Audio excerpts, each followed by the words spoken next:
Good evening, welcome to my channel.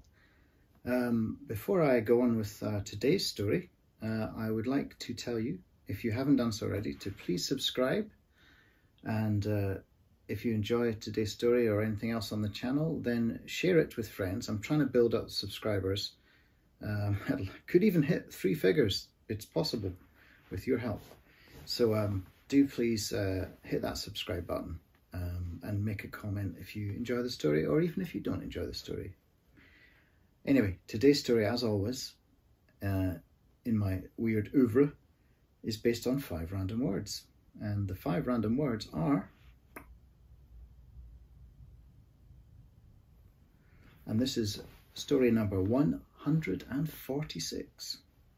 And it's called Swan with a Black Feather. I take a lot of late night runs in the snow, and oddly, I'm not alone in this pursuit. Today I passed one young ponytailed girl in her late 20s and a middle-aged bloke huffing along wearing day-glow leggings and a sweatband of all things in December. Since I moved to this part of Norfolk with its array of waterways, reed beds, footpaths and beach trails, I've returned to the joyful pursuit of my youth, running. 50 is a fading dream now, and 60 is fast approaching. An unimaginable decade that once designated its inhabitants as elderly. Although I'm told this is no longer the case, I'm not convinced. I intend to stave off the encroachments of age for as long as possible. Runner's World magazine and a couple of younger friends at work swear by a thrice-weekly run, so I've joined them. Not literally, that is. I prefer to run alone. Snow rarely lies at this low and moist latitude. Usually it adds a picturesque sparkle to the reed beds and channels, a frosting on the branches of elm and willow trees, and it leaves the ground alone. Not this year. Since a Siberian cold front swept in last Thursday, 3 inches of pristine white snow has fallen, whitening everything. The channels between the reeds and dikes are frozen, and geese are preparing to evacuate in their phalanxes, if they haven't done so already. I run in an unusual combination of high-end running gear and whatever isn't in the wash. I've run out of warm, fleecy upper layers, so I'm wearing a woolen tank top over my thin running jacket and t-shirt. My wife, who will probably leave me before the snow thaws, has stopped washing my grimy running gear altogether and is often out. I suspect she's having an affair, and I pretend not to care. To avoid dark thoughts in the evening, I spend an hour running the frosty boardwalks along the coastal path, through the bird sanctuary, and along the harbour wall at Wells. I feel no animosity towards Jane, my better half. Our love has seemingly dissipated like heat from a room in which a fire has recently been extinguished. Neither of us is exactly to blame. Why are you breaking up exactly? Friends ask, and I'm at a loss about how to respond. Entropy is my usual reply. The only real antagonist I have is a swan with a lone black feather, a creature who seems malevolently determined to hiss at me whenever I run through her realm, a section of willow-fringed ponds on the lead-up towards the sandy bit that marks my turn for home. I don't know what I've done to offend this bird. Perhaps she, I'm convinced she's female, dislikes the sickly gleam of the lantern-like head torch I wear on my woolly hat. Maybe she's just trying to have some early evening me-time, which I interrupt with my curls of hot breath, tungsten light, and flat-footed gait.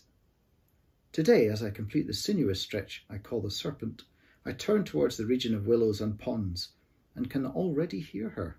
She's making the oddest sounds I've ever heard a swan utter, flapping, snorting, whistling, and generally going berserk.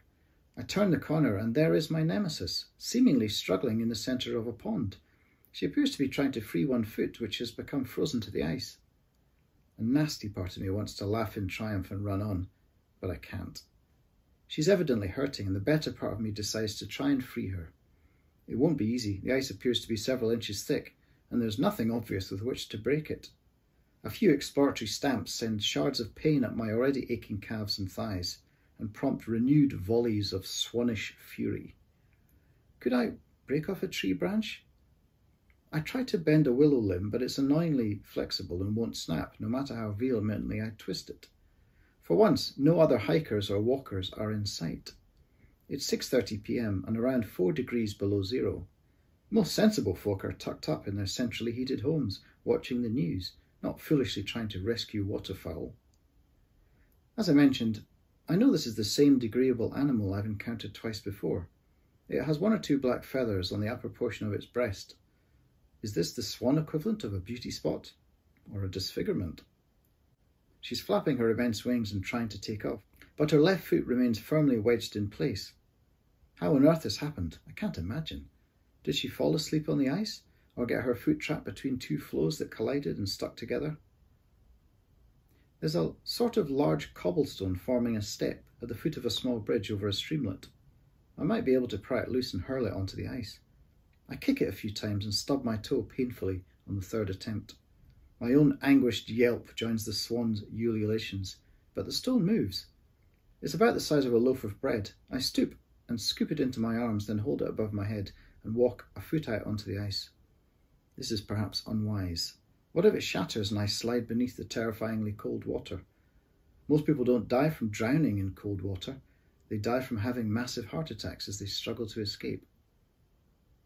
The rock smashes down on the ice, bounces, skitters, and produces a network of thin cracks.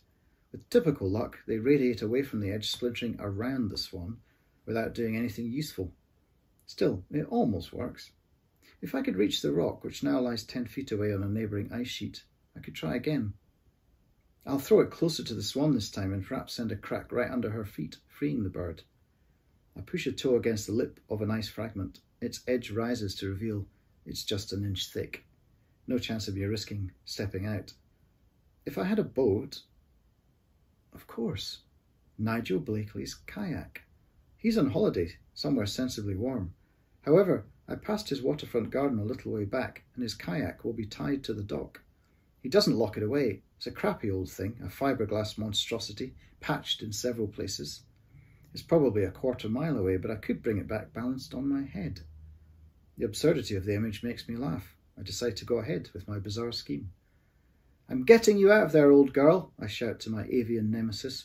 "We'll be friends yet, you'll see." It takes me less than 2 minutes to dash back to Nigel's garden, where a small gate opens alongside a little inlet. There's a wooden dock where the familiar orange kayak is moored. I pry the boat out of its icy surroundings without much difficulty. I untie the frosty rope with painfully cold fingers as my breath clouds in the brutally icy air. The kayak is surprisingly light, but feels extremely cold against the top of my head, even through the hat, as I balance it with both hands. I look nothing at all like an African woman returning from the river with her laundry. As I'm walking, I hear a cough and step to one side to let a young man jog past. He gives me a half smile which contains a quizzical frown. He probably thinks kayaking at night in the depths of winter is deeply foolhardy. I think I recognise him. He's one of the barmen from the newly reopened pub, the Swan, fittingly enough. For all I know, he may even be the new owner. I give a jovial "evening" in response to his curt greeting, then continue on my way. The young man seemingly runs straight past the distressed Swan, which, to be fair, now seems to have slumped exhaustedly onto the ice. That can't be good for her, I think. I gingerly drop the kayak onto the ice shelf nearest the footpath and slide carefully in, remembering to kneel rather than sit for better stability. I drag myself over the ice and the kayak slips into the water. A slosh of painfully cold water seeps into the vessel as I use the double-sided paddle to push the boat along the gap towards the Swan and boulder. As I near, the Swan opens a lazy eye and renews her fearful flapping. She doesn't seem angry for once, just frightened as I approach. I use the paddle to drag the rock nearer. The next bit is going to be difficult. I ship my paddle and pull the rock close. If I'm to avoid its weight pulling me over, I'm going to have to lift and toss it quickly. The Swan won't like this one bit. I count to 3, then lean back while simultaneously lifting the rock. This helps me balance so I can heave the stone into the air. It flies in a modest arc towards the bird. Please don't hit her, I think, imagining a runner's eye view of a 50-something brutally stoning a trapped swan. The rock connects and the ice splits, exactly where I want it to, a line shearing under the bird. She manages to free her leg and flap, squawking into the air. She quickly finds a surprisingly graceful arc to carry her away behind the tree fringe. No thanks offered for freeing her, but no animosity either. I have no expectations that this will change our relationship next time we meet.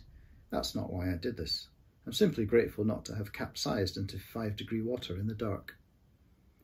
I'm now perishingly cold and wet, however, so I drag myself back to land and out of the kayak, then carry it back to Nigel's to tie it up and make for the shortcut home. I'm shivering uncontrollably.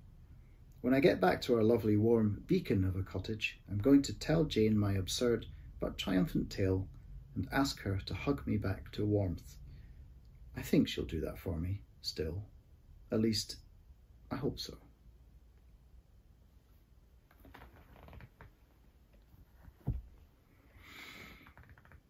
I think. And that is my story of melancholy swan rescue. Yeah, another strange one that came almost in a flash from the combination of words. If anyone wants to try this, just get in touch and I will send you 5 random words. And then if you send me your story, I may read it on this very platform, this channel, or invite you to do the same. It would be great to have some other readers and grow this thing. But anyway, even if you don't want to do that, if you just want to listen, then please feel free to like this video, make a comment, share it, and most importantly of all, I'll say it one more time, subscribe, jazz hands, and I'll see you again with another piece very soon. Bye-bye.